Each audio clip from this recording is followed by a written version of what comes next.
Shalom, puji nama Tuhan. Jumpa lagi di dalam renungan inspirasi yang akan memberkati kita pada saat ini. Satu ayat firman Tuhan dalam Matius pasal 28 ayat yang ke-19. Demikian bunyi firman Tuhan. Karena itu, pergilah, jadikanlah semua bangsa muridku dan baptislah mereka dalam nama Bapa dan Anak dan Roh Kudus. Dan yang menjadi tema renungan inspirasi kita pada saat ini adalah mengenai baptisan.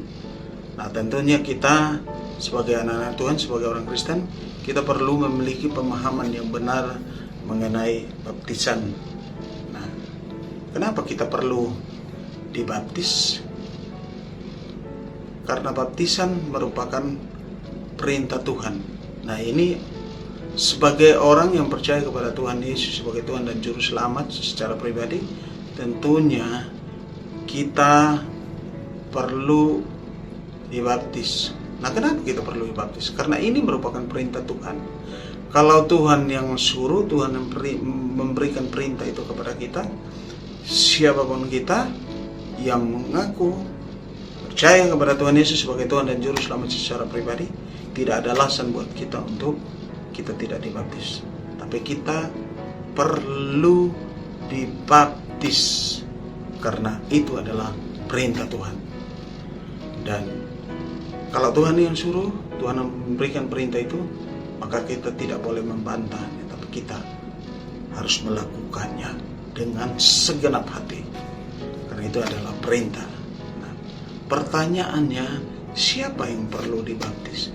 Yang perlu dibaptis adalah orang yang tentunya telah percaya kepada Tuhan Yesus sebagai Tuhan dan Juru Selamat secara pribadi. Yang kedua, dia bertobat, memberikan hidupnya sepenuhnya kepada Tuhan Yesus. Dan yang ketiga, dia mengaku dosanya, menyerahkan hidupnya sepenuhnya kepada Tuhan. Dan yang keempat, dia mau lahir baru. Maka orang yang sudah terima Tuhan Yesus sebagai Tuhan dan Juru Selamat secara pribadi, dia sudah bertobat, dia sudah mengaku dosanya, dan dia lahir baru. Dia perlu dibaptis. Bagaimana caranya kita melakukan baptisan? Perlu kita pahami bahwa cara yang tepat yang diberikan oleh dijelaskan oleh firman Tuhan kepada kita, atau yang kita pahami di dalam kekristenan adalah teladan yang sudah ditinggalkan oleh Tuhan Yesus kepada kita, yaitu dengan cara baptis selam. Nah, tentunya ini adalah pemahaman yang benar buat kita sebagai orang percaya, karena Tuhan Yesus dibaptis dengan cara selam. Maka perlu kita pahami bahwa baptisan yang benar sesuai dengan firman Tuhan adalah baptisan selam. Ya.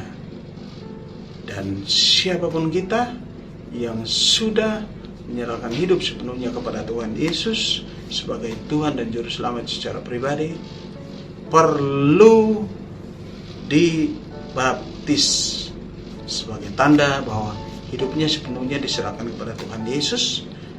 Dia bisa menunjukkan atau memproklamirkan kepada dunia dengan cara dibaptis.